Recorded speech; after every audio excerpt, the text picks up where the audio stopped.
ఇర్మీయా 2వ అధ్యాయము 10వ వచనం నుండి కొన్ని వచనాలు ధ్యానించుకున్నాం. గత వారంలో పై వచనాలు మనం చూసుకున్నాం. పై వచనాల్లో దేవుడు ఇశ్రాయేలీయుల్ని ఐగుప్తు నుంచి విమోచించాడు. ఒక జనముగా విమోచించాడు, ఒక దేశముగా విమోచించాడు. ఇశ్రాయేలు దేశము ఎప్పుడైతే ఐగుప్తు నుంచి విడిపింపబడిందో అప్పుడు ఇశ్రాయేలు దేశం పుట్టిందన్నమాట. మొన్న పుట్టింది, 1947లో పుట్టింది కాకుండా ఇప్పుడు పుట్టింది దేశం. అప్పటి వరకు బానిసలో ఉన్నారు. బానిసత్వం దేశం అంతా కూడా ఒకేసారి విమోచింపబడింది. అయితే ఇప్పుడు సంఘం ఎట్లా విమోచింపబడుతుందంటే నానా సమయాల్లో ఆరంభం నుంచి కూడా కొంతమందిగా అన్ని జనుల్లో నుండి విమోచింపబడుతున్నారు, వ్యక్తిగతంగా విమోచింపబడుతున్నారు. అందుకనే యేసుక్రీస్తు ప్రభుని మనం ఏమంటామంటే పర్సనల్ సేవియర్, అంటే వ్యక్తిగత రక్షకుడు. ప్రతి వ్యక్తిని ఏం చేస్తున్నాడు? ఇక్కడ పాత నిబంధనలు ఏం చేశాడు? అందరినీ ఒకేసారి విమోచించాడు. ఇప్పుడు సంఘాన్ని ఎలా విమోచిస్తున్నాడు? వ్యక్తిగతంగా ఒక్కొక్కరిని దాని గురించే సువార్త ప్రకటించాలి. సువార్త నమ్మాలి. యేసు ప్రభు యొక్క మరణ పునరుద్ధానాలను ప్రకటించాలి. యేసు ప్రభు యొక్క రక్త నిబంధనని ప్రకటించాలి. రక్తం ద్వారా పాపశుద్ధి ఎట్లా అవుతుంది? యేసు రక్తం మన పాపములను మనం ఒప్పుకొనేలా ఆయన అనగా యేసు ప్రభు నీతిమంతుడు, నమ్మదగినవాడు కనుక సమస్త దుర్నీతి నుండి మనలను విమోచించని మాటలేదు, పవిత్రులుగా చేయను, విమోచించను. ఓకే, కాబట్టి 8:9 ఉంటుంది మొదటి యోహాను 1వ అధ్యాయంలో. కాబట్టి మనల్ని పవిత్రులుగా చేయాలి. Very good. కాబట్టి అలాగా వారందరినీ కూడా ఒకేసారి విమోచించాడు. నేటి సంఘం ఎప్పుడైతే పేతురు యేసుక్రీస్తు ప్రభు ఎవరో, యేసు ప్రభుని ఎలా సంహరించారో, అయితే దేవుడు ఆయన్ని మృతుల్లో ఉంచలేదు కానీ, లేక మరణం ఆయన్ని సమాధిలో బంధించలేదు కానీ, ఆయన పునరుద్ధానుడై ఇక ఎన్నటికీ చనిపోకుండా నిరంతరము జీవిస్తాడని, నిత్యము పరిపాలన చేస్తాడని, రాజుల రాజు ప్రభులకు ప్రభుగా ఈ భూమి మీదకి రాబోతున్నాడని, తన సంఘాన్ని వరించబోతున్నాడని, మనమందరం కూడా సదాకాలము దేవుని మహిమలో క్రీస్తు భార్యగా క్రీస్తుతో పాటు ఉంటామని. సో సంఘానికి ఇచ్చిన డెజిగ్నేషన్స్ ఒకటే కాదు, భార్య ఒకటే కాదు, మళ్ళీ యాజకత్వం కూడా మనకి ఇచ్చాడు. యాజక ధర్మం కూడా శాశ్వత కాలంలో ఉంటుంది. దేవుని ఆరాధించే ప్రజలందరూ కూడా యాజకులు. యేసు నామంలో ప్రార్థన చేసేవారంతా కూడా యాజకులు. దేవుని సేవ చేసేవారంతా కూడా ఏదో రకంగా, అంటే ఇవన్నీ కంపల్సరీ చేయాలి. ఏది? ఆరాధన, ప్రార్థన అనేది ప్రతి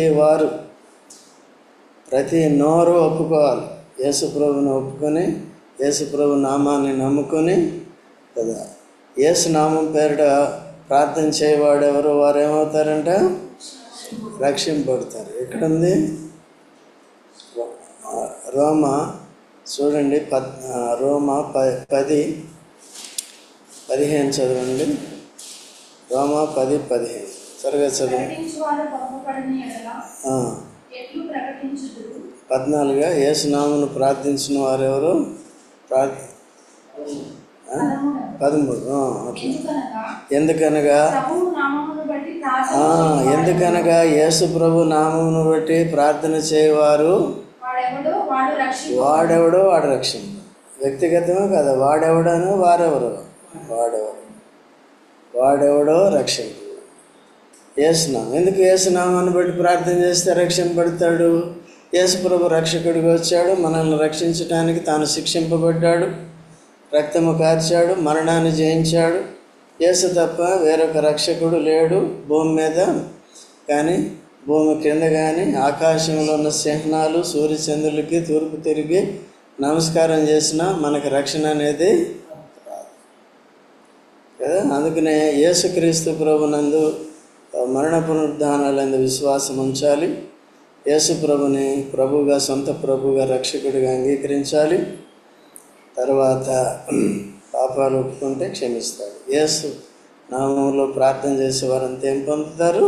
రక్షణ. రక్షణ అనేది నిత్యమైన స్వాస్థ్యం అన్నమాట.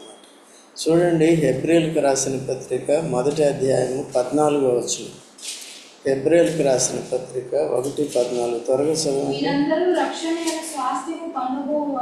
వీరందరూ రక్షణయైన స్వాస్థ్యము పొందబో వారికి పరిచారం చేయుటకై పంపబడిన వారు ఆత్మలు కారా. చూడండి, లాజరు చనిపోయినప్పుడు ఎవరు వచ్చి తీసుకెళ్ళిపోయారు? ఇక్కడ ఏం చేస్తున్నాయి? దేవదూతలు ఆయన కావలుగా ఉన్నారు. ఆయన ఎన్ని శ్రమలు పడుతున్నప్పటికీ చనిపోయిన తర్వాత ఆత్మను ఏం చేస్తున్నారు? వాళ్ళు తీసుకుని వెళ్ళిపోతున్నారు. దేవదూతల చేత కొనుగోలు. రక్షణ అనే స్వాస్థ్యం అనేది శాశ్వతమైనది. ఈ భూమి మీద ఉన్న స్వాస్థ్యం అంతా తాత్కాలికమైంది. నీకు ఉద్యోగం ఉంది, మంచి ఉద్యోగం ఉందా? ఎన్ని సంవత్సరాలు? కొన్ని సంవత్సరాలు, రిటైర్ అయిపోవాలి. ఇల్లు ఉందా?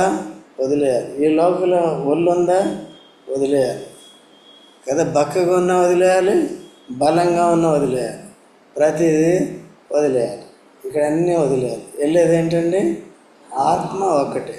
అది యేసు రక్తం చేత కడగబడి రక్షణను స్వాస్థ్యాన్ని పొందినవారు, రక్షణ వస్త్రాన్ని ధరించిన వారు, యేసు ప్రభువుని ధరించిన వారు మాత్రమే ఈ స్వాస్థ్యాన్ని పొందుతారు.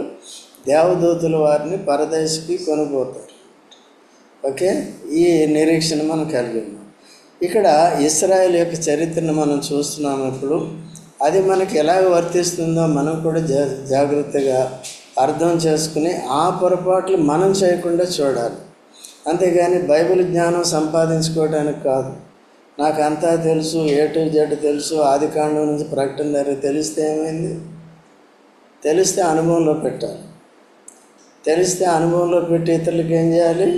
చెప్పాలి. దాంట్లో ఉన్న సరిగా అర్థం చేసుకోవాలి. కాబట్టి అక్కడ సందర్భం, ఏ సందర్భం ఉందో ఆ సందర్భాన్నే పెట్టాలి. కానీ మన ఇష్టం వచ్చినట్టు మార్చుకుంటే నువ్వు తప్పుడు బోధకుడు అవుతావు, నేను తప్పుడు బోధకుడిని అవుతాను. అట్లా చేయకూడదు. చాలామంది అట్లా చేస్తున్నారు. వాళ్ళకి ఫ్లూయెన్సీ ఎక్కువ ఉంటుంది.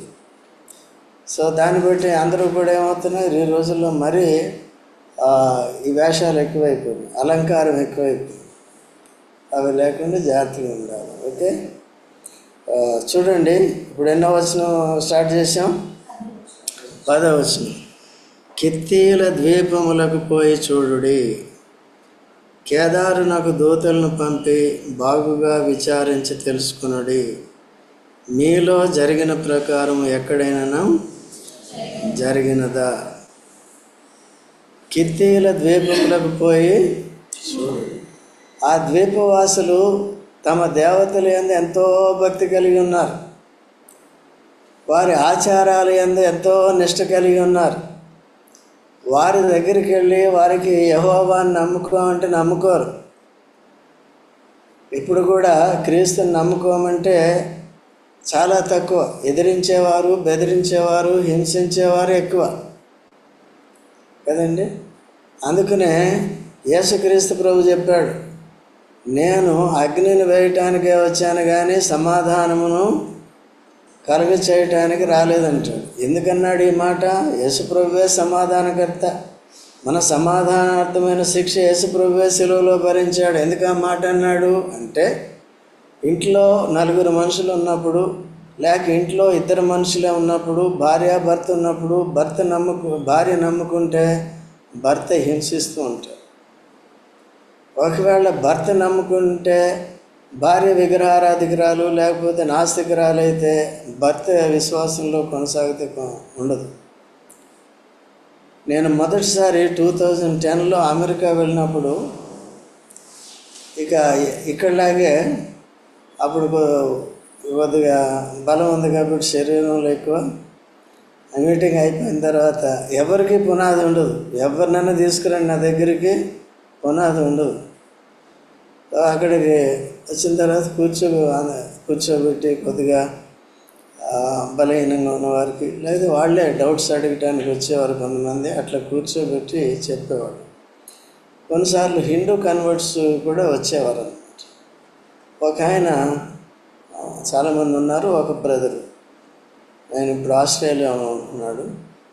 అక్కడ ప్రొఫెసర్ ఆయన. అయితే పెళ్లి చేసుకున్నాడు. ఆమెమో విగ్రహారాధికురాలు, ఈయనేమో అప్పుడు కొద్దిగా ఏదో అలా నమ్ముకున్నాడు. సరే, ఆ రోజు చర్చికి వచ్చాడు. వచ్చిన తర్వాత నేను కూర్చోబెట్టి ఈ విషయాలన్నీ చెప్పినప్పుడు ఆయన ఇంకా ఉజ్జీవపడ్డాడో ఏమంటారు, లేకపోతే ఆసక్తిలోకి వచ్చేసాడు. వచ్చిన తర్వాత ఇంట్లోనే బైబిల్ చదవటం, ఇంట్లోనే ప్రార్థన చేయటం, చర్చికి రావటం, ప్రతి మీటింగ్కి రావటం, అట్లా చేసేటప్పటికి నేను మళ్ళీ ఇండియా వచ్చే లోపల వాళ్ళిద్దరికి గొడవ అయిపోయింది. ఇండియాకి వచ్చిన తర్వాత, నేను వచ్చిన తర్వాత ఆమె కేసు పెట్టింది, అరెస్ట్ చేసి లోపల వేశారు. అక్కడ చాలా స్ట్రిక్ట్ కదా, మనలాగా 10 రోజులు ఫోన్ వెళ్ళిన వెంటనే అయిపోతుంది. జస్ట్ ఫోన్ వెళ్ళిన వెంటనే ఏమవుతుంది, అయిపోతుంది, అరెస్ట్ చేసేస్తారు. 2 minutes 3 minutesలో ఎట్లా వస్తారో మనకు అర్థం. అక్కడక్కడ కాసు కూర్చుంటారు. అర్థమైందండి. తీసుకెళ్ళారు. తర్వాత ఆయన 3 సంవత్సరాలు ఎంతో జైల్లో ఉండి PhD, మంచి జాబ్. ఒక పిల్లోడు, చిన్న పిల్లోడు అప్పుడే పుట్టాడు.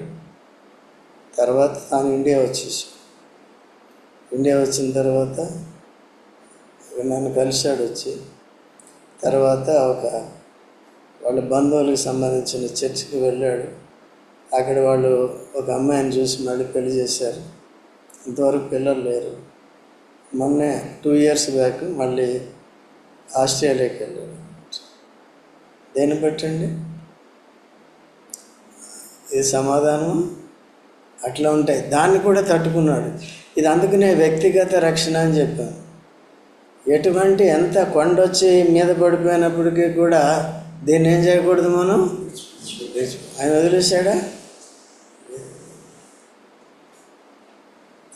తర్వాత ఇక్కడ ఇండియాలో ఆయన పెద్ద చదువు కదా, దేనికో డైరెక్టర్ అయ్యాడు, విత్తనాల కంపెనీకి. అట్లా చేశాడు. తర్వాత నన్ను వచ్చి కలుసుకున్నాడు. అదో కలిసి వెళ్ళాడు, గిఫ్ట్ ఇచ్చి వెళ్ళాడు. తర్వాత మళ్ళీ అదేంటది బైబిల్ ఇస్తారు, గిడియన్, దానికి డైరెక్టర్గా చేశాడు, ఆనరీ డైరెక్టర్ ఫ్రీగా. ఆయన కూడా మనకి ఆ బైబిల్స్ పంపించాడు. నేనే వదిలేం మనకి ఫ్రీ ఎందుకని 5,000 చెక్ ఇచ్చాను. కాబట్టి అట్లా ఇలా జరుగుతాయండి కుటుంబాల్లో. అందుకనే రక్షణ పొందిన వారు జాగ్రత్తగా ఉండాలి. ఇంకోటి కూడా, బోడబండలో ఒక ఆవిడ ఉండేది.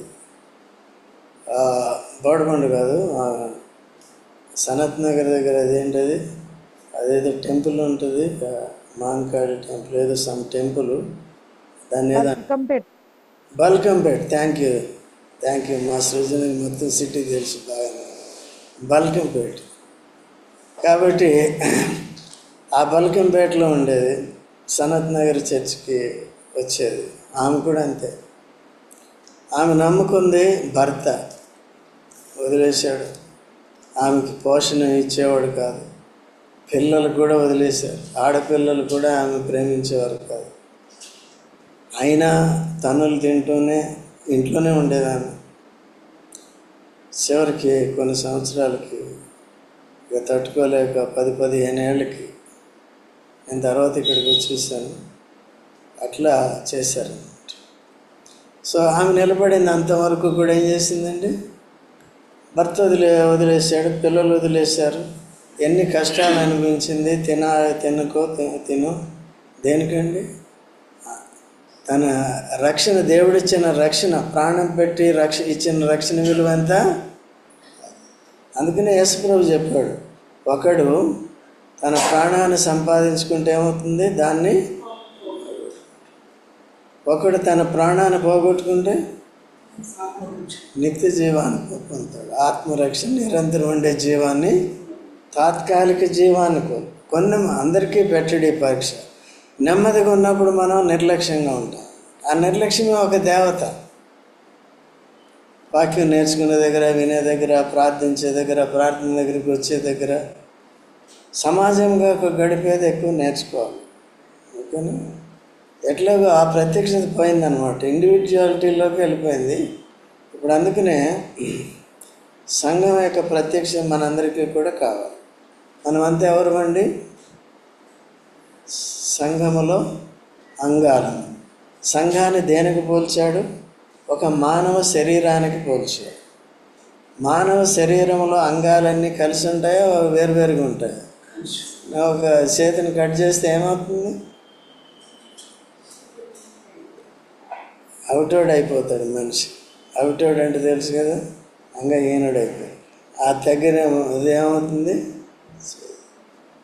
అందుకని పరిచర్య చేసేటప్పుడు ఎవరికి దేవుడే తల అందరూ చేసినప్పుడు ఎట్లా సాఫీగా మంచిగా ఈసారి రోజు నా ప్రతాపం చూపిస్తానని రాలేదనుకో ఏమవుతుంది?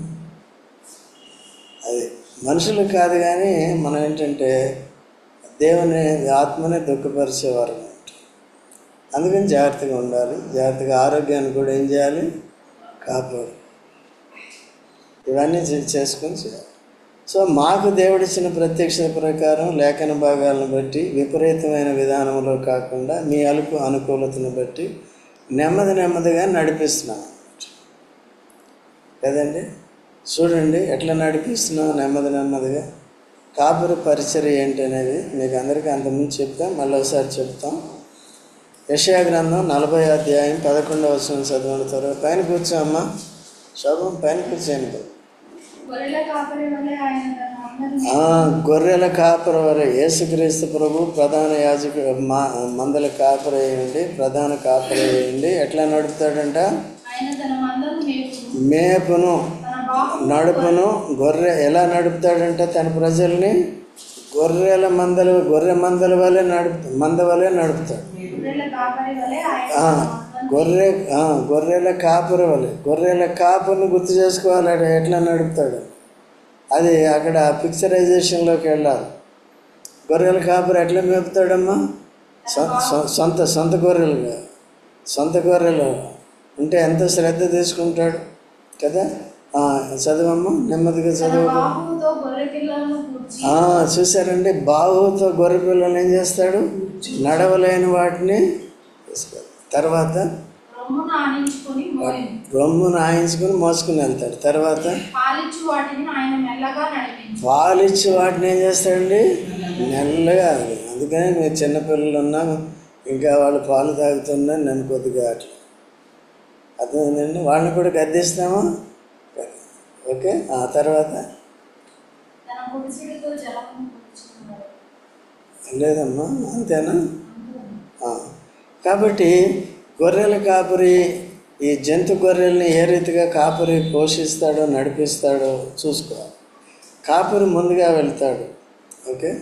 అవి గొర్రెలు ఏం చేస్తాయి? వెంబడిస్తాయి. గొర్రె ఎప్పుడు కూడా మెడ వంచుతుంది కానీ మెడ ఎత్తుతుంది. అదే మేక ఎగిరి తన్నుతుంది వేరేదాన్ని. అదే అలాగుంటాయి.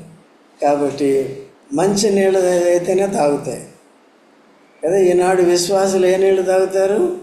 అవన్నీ తర్వాత ఇప్పుడు వస్తాయి, మనకి కింద అవే ఉన్నాయి, తర్వాత చూద్దాం. ఓకేనండి. కాబట్టి ఇట్లా జాగ్రత్తగా సంఘ ప్రత్యక్షతలో మనం అంతా ఉండి ఒక శరీరంలో అవయవాలుగా ఉండి మనం ఒక ఆత్మీయ కుటుంబంగా ఉండి దైవికమైన కుటుంబంగా ఉండి అందరూ కూడా దేవుని వాక్యమైన భోజనాన్ని భుజించడానికి రావాలి. ఒకరి పరిచర్య కొరకు, తర్వాత ఇతరుల సమస్యల కొరకు కూడా మనం ఏం చేయాలి? ప్రార్థన చేయాలి.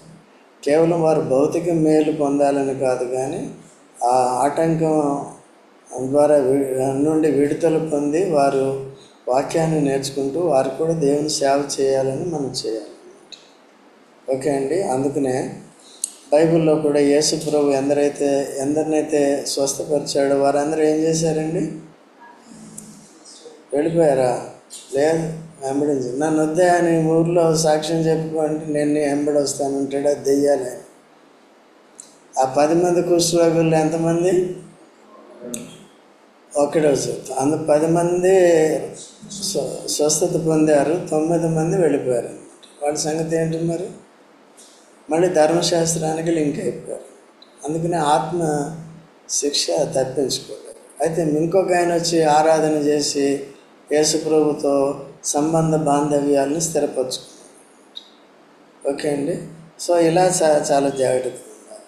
కనుక 10వ వచనంలో ఇశ్రాయేలుకి చెప్తున్నాడు, కిత్తీయుల ద్వీపములకు పోయి చూడి కేదారునకు దూతలను పంపి బాగా విచారించి తెలుసుకోండి. మీలో జరిగిన ప్రకారం ఎక్కడైనాను జరిగిన దైవత్వము లేని తమ దేవతలను ఏ జనమైనను ఎప్పుడైనాను మార్చుకొనినా అయినను నా ప్రజలు ప్రయోజనము లేని దాని కొరకై తమ మహిమను ఏం చేస్తున్నారండి? అంత ఈజీగా హిందువులు కానీ ముస్లింలు కానీ ఇతర మతస్థులు కానీ మార్చుకోండి అంటే మారుస్తారా? అందుకనే మత మార్పిడి అంటారు. మత మార్పిడి కాదు, మనసు మార్పిడి. సత్యంలోనికి ఏం కావాలి? మనుషులందరూ కూడా రావాలి. ఇప్పుడు ప్రయోజనము లేని వాటికి ఏమైపోయారు? వాళ్ళు అట్లా హత్తుకుపోయారు అన్నమాట. వారిని దాని నుంచి విడిపించడం చాలా కష్టం. యేసు ప్రభు కార్యం చేస్తేనే తప్ప. అపోస్తలుడు పౌలు ఎంత సౌలుగా ఎంత కఠినంగా ఉండేవాడు. యేసు ప్రభు దర్శించిన వెంటనే ఏమైందండి? నిన్ను నన్ను కూడా పరోక్షంగా యేసు ప్రభు దర్శించేనే మనం వచ్చాం, లేకపోతే వస్తామా? ఎవరో ఏదో చెప్పుండొచ్చు కానీ వాళ్ళు చెప్పినంత మాత్రం లేదు. ఆ చెప్పిన వెంటనే విన్న వెంటనే ఏమైంది? మనం దేవుడు కార్యం చేశాడు, ఆత్మకార్యం. అట్లాగే లిడియా కూడా ఏం చేసి, ఈ లిడియా కాదు, 16వ అధ్యాయంలో ఉంటుంది లిడియా 8వ వచనంలో అపోస్తలుల కార్యం. ఆయన అపోస్తలుడు పౌలు అక్కడ సముద్ర తీరానికి వెళ్ళి ఏం చేస్తున్నాడు? అక్కడ ఆ బీచ్లో సువార్త చెప్తున్నాడు. లేకపోతే ప్రార్థన కూడికి పెట్టి వాక్యం చెప్తున్నాడు. ఆమె కూడా వచ్చి ఏంది విన్న వెంటనే దేవుడు తన హృదయాన్ని మనోనేత్రాన్ని వెలిగించాడు. యేసుని నమ్ముకుని ఇంటికి తీసుకెళ్ళి వాళ్ళకి భోజనం పెట్టి మంచిగా బాప్తిసం తీసుకుని పంపాడు. ఆ లిడియా ద్వారానే అక్కడ సంఘం ఏర్పడిందని అంటారు ఫిలిప్పీలో. అవి ఉంటే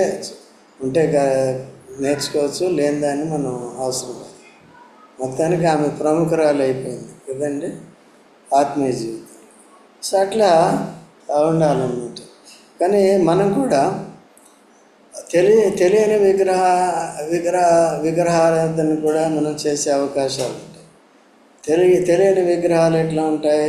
ఇప్పుడు మనం ఏమనుకుంటామంటే ధనాపేక్ష ఎటువంటిదండి? ధనాపేక్ష విగ్రహారాధనతో అది ధనాపేక్ష అనేది కనబడుతుందా అని దాన్ని ప్రాకులాడతాడు. ఇదంతా వదిలేసి ఏం చేస్తాడు?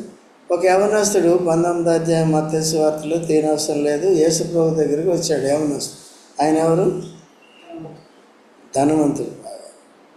యేసు ప్రభువా నేను నిత్య జీవం పొందాలంటే ఏం చేయాలంట కదండి. అయితే యేసు ప్రభు చెప్పాడు, ఎందుకంటే తన మనసులో తాను ధర్మశాస్త్రాన్ని పాటిస్తున్నానని నన్ను మెచ్చుకుంటాడని అనుకున్నాడు. అంతా చెప్పాడు. కానీ సరే అన్నీ బాగా చేస్తున్నావు, కానీ ఇంకా ఏం చేయాలి?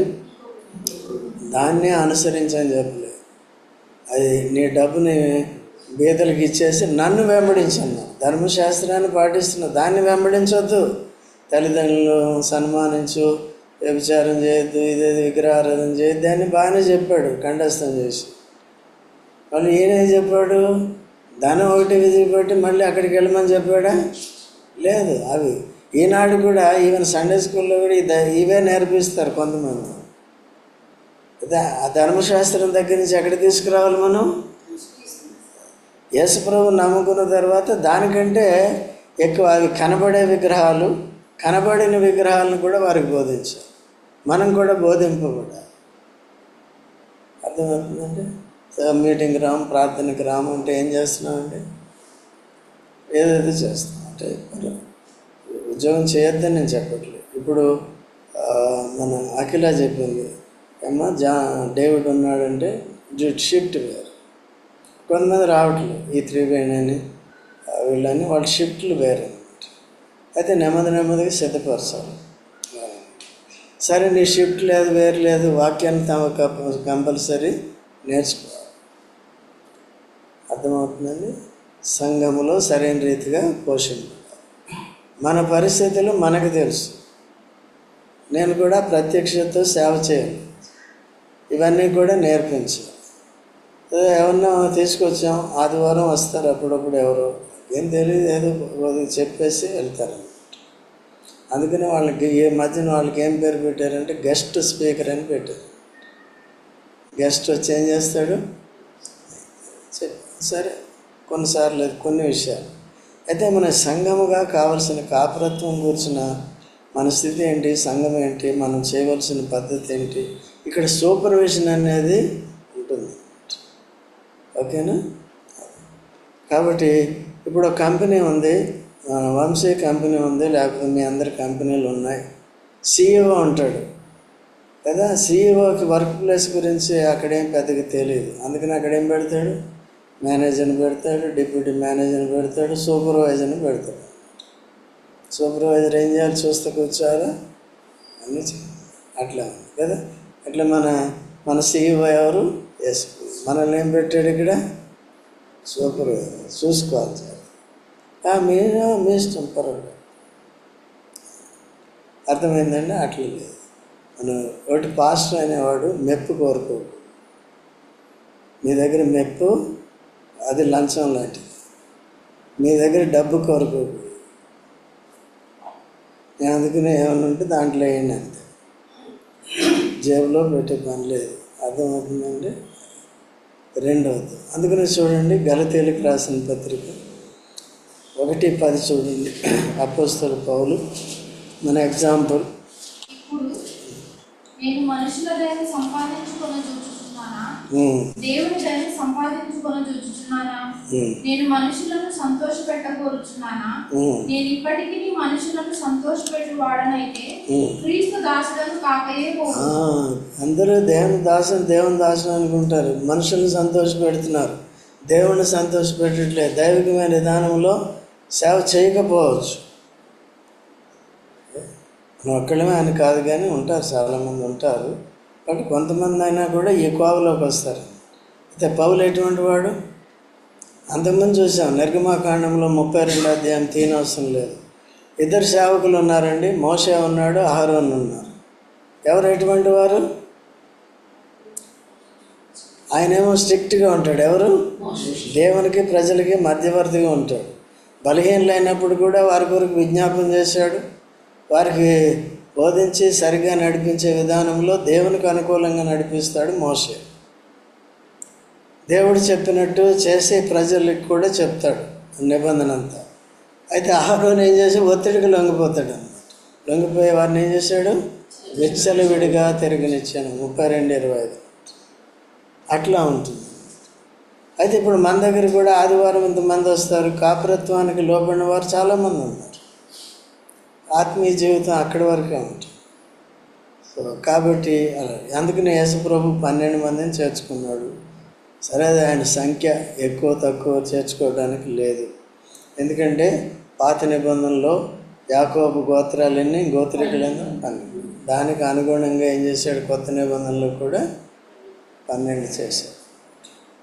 ఎందుకు ఎక్కువ లేదు. ఇప్పుడు మాత్రం ఎవరెవరు పెట్టేసుకుంటున్నారు, అపోస్తలులు, ఎవరు ఏ పేర్లు పెట్టుకుంటారు. అట్లా పెట్టుకోవటానికి వీలు. ఓకే అండి.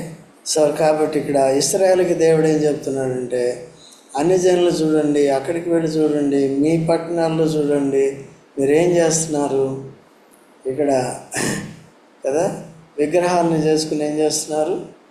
అన్ని జనుల్లో ఎవరైనా తమ దేవతలను మార్చుకుంటున్నారా? మీరెందుకు మార్చుకుంటున్నారు? నిజ దేవుని ఎరిగిన మనం ఏం చేయాలండి? బైబిల్ ఎప్పుడు ఏం చెప్తుందంటే హత్తుకొని ఉండాలి. అదే ఆదాము హవ్వలు ఏం చేశారండి? హత్తుకొని ఉన్నారా? భార్యాభర్తలు హత్తుకొని ఉన్నారు, కానీ దేవుని వదిలేశారు. ఆదాము ఎవరిని హత్తుకున్నాడు? అవ్వను హత్తుకున్నాడు. ఎవరిని వదిలేశాడు? సార్లు తాత్కాలికంగా ఇవి ఉంటే చాలు. అది ఈ ఆనందమే ఇదన్నమాట.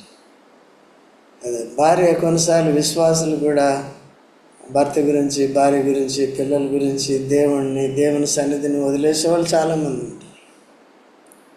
అట్లా కొంతమంది మీరు అట్లా లేదు. ఎన్ని ప్రతికూల పరిస్థితులు ఉన్నప్పటికీ కూడా ఏం చేస్తున్నారండి? హత్తుకొని ఉంటున్నారు. సో అట్లా చేయాలి. యేసు ప్రభువుని మనం ఏం చేయాలి? అందరికంటే సమీపంగా ఉండే స్నేహితుడు ఎవరు? యేసు. సామెతల్లో ఉంటారు కదా, అందరికంటే సమీపంగా ఉండే. ఎందుకంటే భర్త ఆఫీస్కి వెళ్ళొచ్చు, భార్య ఆఫీస్కి వెళ్ళొచ్చు, దూరంగా అత్తగారింటికి వెళ్ళొచ్చు, ఎక్కడికైనా వెళ్ళొచ్చు. కానీ ఎప్పుడు ఎవరుంటారు మనతో? హత్తుకోవాలి. ఆయనతో సంబంధ సహవాసాలు కలిగి ఉండాలి. ప్రార్థన, వాక్యము ఇవన్నీ కలిగి ఉండాలి. ఓకేనా? సో తర్వాత ఎన్నో వచనం, దేవతలు ఎటువంటి వారంట? దైవత్వము లేని దేవతలు వాళ్ళు. ఏ జనమైనా కూడా దాన్ని మార్చుకోలేదు. అయితే 12వ వచనం, ఆకాశమా దీన్ని బట్టి విస్మయపడకము, పడుము, కంపించుము. చూసారా? కాబట్టి ఆకాశమా దీన్ని బట్టి ఏం చేయి? విస్మయపడకము, కంపించుము. విస్మయపడము కదండి. ఆకాశము చూడండి, కీర్తన 85:11.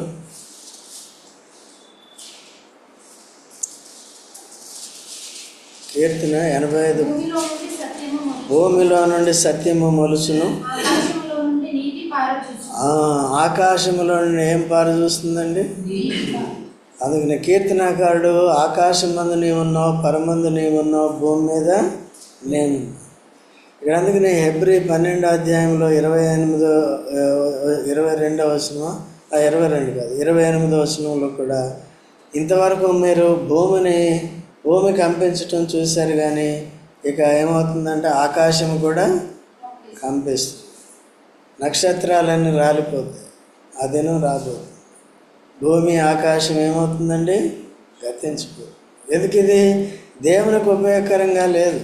మానవుడు దేవుని మహిమ కొరకు జీవించట్లేదు, దేవుని జీవాన్ని కలిగి లేడు.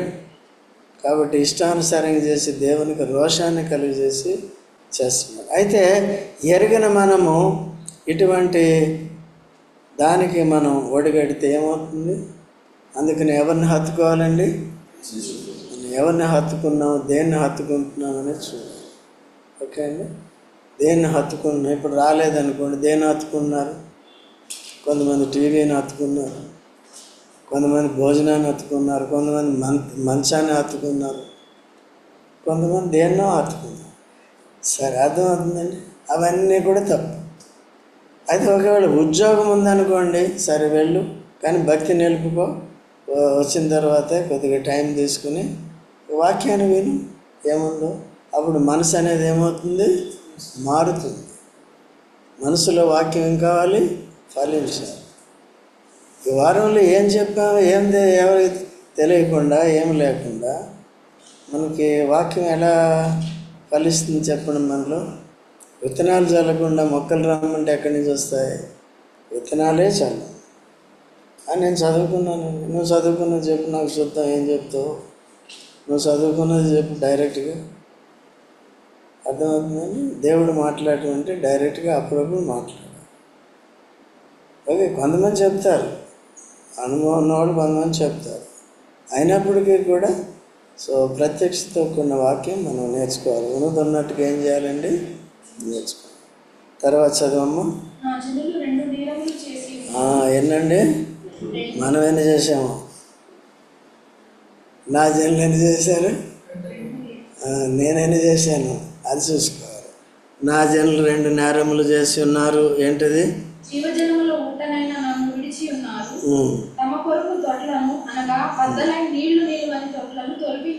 అది సంగతి.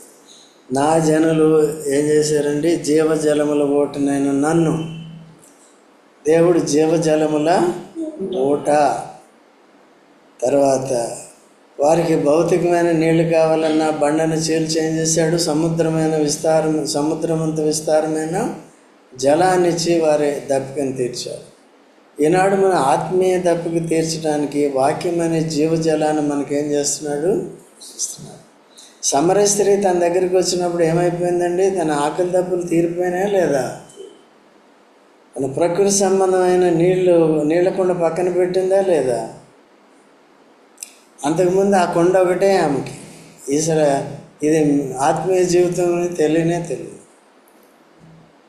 ఆ ప్రకృతి సంబంధమైన జీవితం కేవలం పాపానికి, ఆ శరీర సుఖాలకి, సంతోషానికి పనిచేస్తుంది, కానీ దేవుడితో సంబంధం. అప్పుడు ఆయన మతం ఉంది, ఆ మతం కూడా మార్చలేదు. యాకోబు మాకు ఇచ్చిన బాగుంటుంది, తర్వాత యాకోబుతో లింక్ పెట్టుకుంది.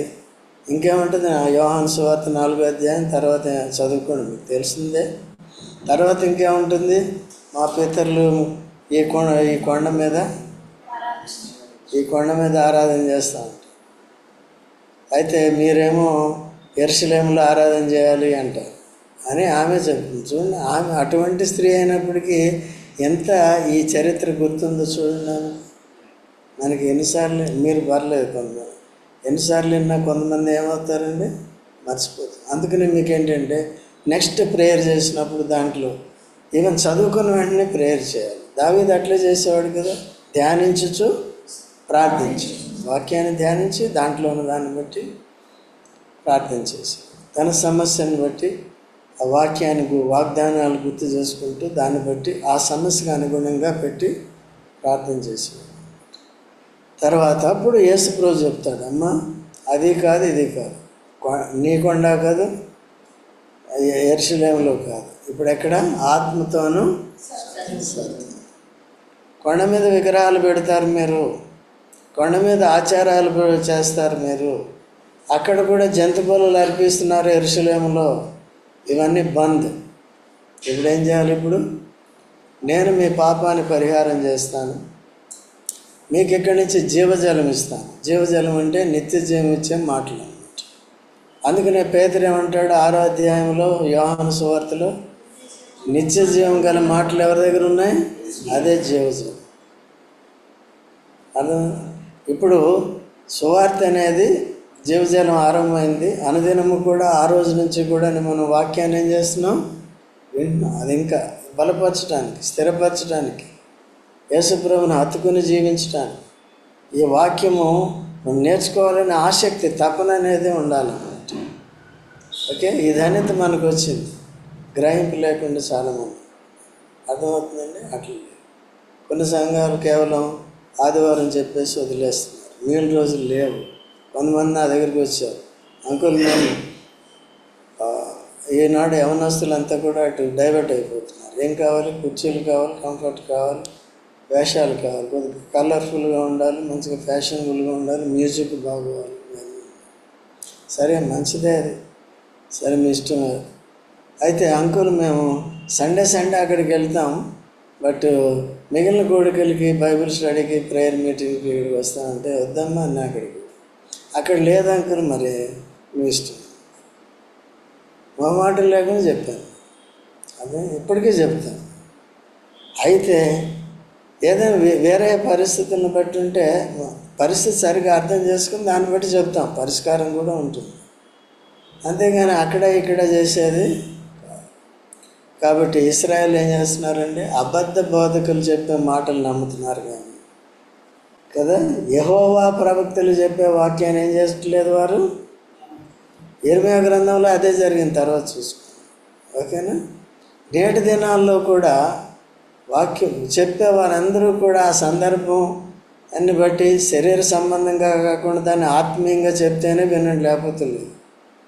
పాత నిబంధనలో ఏది జరిగినా అది మన ఆత్మీయ జీవితాన్ని.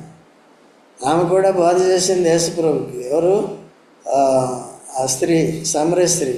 అక్కడ చేసాము, వీళ్ళైతే ఇక్కడ చేస్తున్నారు, చరిత్ర అంతా బాగానే చెప్పింది. అవన్నీ కాదమ్మా, ఇప్పుడేంటి? ఆత్మతోనూ. నేను ఆత్మరక్షణ ఇవ్వటానికి వచ్చాను, నిత్య జీవాన్ని ఇవ్వటానికి వచ్చాను, దానికి కావాల్సిన నీళ్లు, వాక్యాన్ని నేను ఇవ్వటానికి వచ్చానని చెప్పాను. ఓకే అండి. కాబట్టి ఎన్ని నేరాలు చేశారు? జీవజలమైన ఓటను విడిచిపెట్టారు. రెండోది ఏంటి? బద్దలైన నీళ్లు నిలవని, నీళ్లు నిలవను. అదే నేనిచ్చు నీళ్ళను మీరు తాగితే ఏమన్నాడు? ఎప్పటికీ తప్పు, ఎప్పుడు అలా నిలిచి ఉంటాను. సువార్త విన్నా వెళ్ళిపోయిందా? అదే సో మిగిలిన అన్నీ కూడా వెళ్ళిపోతాయి. ఎందుకు మనం దాన్ని విశ్వాసంలో కట్టలేదు, సరిదిద్దలేదు, ఏం చేయలేదు. సో సో దిద్దుబాటుని అసహించుకునే వారందరూ కూడా అటువంటి దాన్ని కోరుకుంటారు. మనుషుల్ని మెప్పించేటట్టు కాకుండా, మనుషుల మెప్పు పొందేటట్టుగా కాకుండా బోధకులు కానీ వినేవారు కానీ జాగ్రత్తగా ఉంటారు. ఓకేనండి. ఎన్ని నేరాలు చేశారు వాళ్ళు? మనం ఎన్ని నేరాలు చేస్తున్నాం? ఏం నేరాలు? 2 నేరాలు చేయట్లేదు కదా, చేయట్లేదు. మంచోళ్ళు మీరు అంత చేయట్లేదు. ఒక నేరం ఏంటి? దేవుడిచ్చే జీవజల ఊట దగ్గరికి రావట్లేదు. రెండోది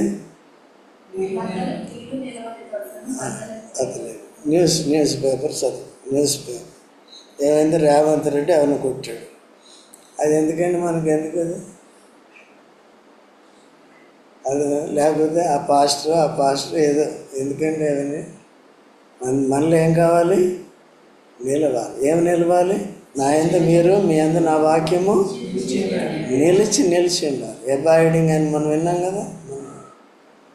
అట్లా తర్వాత చదవని త్వరగా అయిపోయింది, చాలా టైం అయిపోయింది. నేను అందుకే చెప్పాను ఎక్కువ చదవద్దు.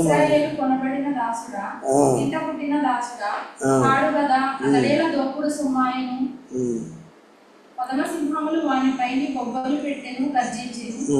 అవి అతని దేశము పాడు చేసెను. అతని పట్టణములు నివాసులు లేక పాడాయి. చాలండి, ఈ రోజుకి ఇక్కడికి ఆపుకుందాం. ఇశ్రాయేలు కొనబడిన దాసుడా, ఇంట పుట్టిన దాసుడా? కాడు కదా. అతడేళ్ళ దోపుడు సొమ్ము. ఇశ్రాయేలు దేవుడు ఏం చేశాడు? కొనుక్కున్నాడు. మనల్ని ఏం చేశాడు? దేవుడు కొనుక్కున్నాడు. ఏం పెట్టుకున్నాడు? తన ప్రాణాన్ని పెట్టి, తన రక్తాన్ని ఇచ్చి, తన శరీరాన్ని యేసుప్రభువు అర్పించి మనల్ని ఏం చేశాడు? మనం కొనుక్కుంటే మనం సాతానికి దోపుడు సొమ్ము ఎందుకు అవ్వాలి? సాతాను వచ్చి మనల్ని ఎత్తుకుపోయేటట్టుగా మనం ఎందుకు చేయాలి కదండి? లేకపోతే బబులోని వాళ్ళు వచ్చి ఎత్తుకుపోయేటట్టుగా ఇశ్రాయేలు ఎందుకు చేయాలి? ఐగుప్తు వాళ్ళు వచ్చి ఎత్తుకుపోయేటట్టుగా ఎందుకు చేయాలి? అశ్వరీయులు, మిద్యానీయులు వీళ్ళంతా వచ్చేటట్టుగా వీళ్ళందరికీ అవకాశం ఇస్తాం. మనం కూడా దేనికి అవకాశం ఇస్తాం. మిద్యానం అంటే టీవీ కావచ్చు, ఇంకో అశ్వర్ అంటే మంచమే కావచ్చు, ఇంకోటి అంటే కొంచెమే కావచ్చు, లేకపోతే ఇంకోటి ఏదైనా కావచ్చు కదా. కొనబడిన దాసుడు అంటే ఎవరిని సేవ చేయాలి? ఇప్పుడు ఈ వాచ్ కొనుక్కొని నీళ్ళు బాటిల్ కొనుక్కున్నాం అనుకో, ఇది ఎవరి సొత్తు? నా సొత్తు. నేనేం చేయాలి? బాటిల్ నువ్వు నా తాగొద్దని, నేను టైటసే తాగాలంటే కొనుక్కున్నది నేను. సొమ్ము ఒకటిది, సోకు ఒకటిది. అయితే ఎట్లా? యేసుప్రభు పెట్టుకున్నాడు కదా. మనం ఏం చేస్తామంటే అనేక సార్లు శరీరాన్ని పనికిరాని వాటి కొరకు అమ్ముకుంటాం, వ్యర్థం చేసుకుంటాం. మనకు అర్థం కాదు, లేఖనాలు సరిగా అర్థం చేసుకోకపోతే అట్లా ఉంటుంది.